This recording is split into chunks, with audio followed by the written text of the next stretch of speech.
4 مقامات ایسے ہیں جہاں پر اللہ نے اپنے محبوب کا نام محمد لیا، اور ایک مقام ایسا ہے کہ جہاں پر اللہ نے اپنے محبوب کو احمد کہہ کر پکارا۔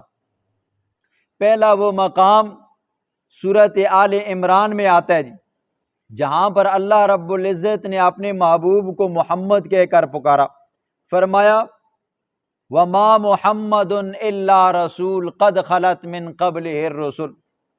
دوسرا وہ مقام جہاں پر اللہ رب العزت نے اپنے محبوب کو محمد کہہ کر پکارا، سورۃ احزاب ہے، مَا كَانَ مُحَمَّدٌ أَبَا أَحَدٍ مِّن رِّجَالِكُمْ۔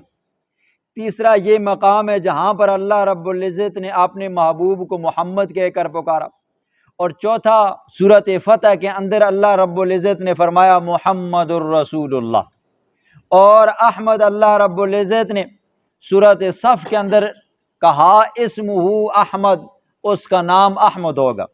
محمد کا معنی ہے تعریف کیا ہوا۔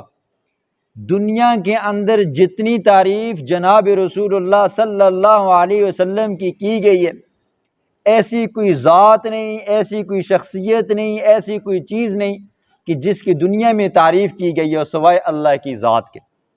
حضور کی سب سے زیادہ تعریف کی گئی ہے، اور احمد کا معنی ہے تعریف کرنے والا، بہت زیادہ تعریف کرنے والا۔ جتنی تعریف امام الانبیاء جناب رسول اللہ صلی اللہ علیہ وسلم نے اللہ کی ہے، اس سے بڑھ کر کسی اور نے کی نہیں۔ اس اعتبار سے حضور کا نام محمد بھی ہے، احمد بھی ہے۔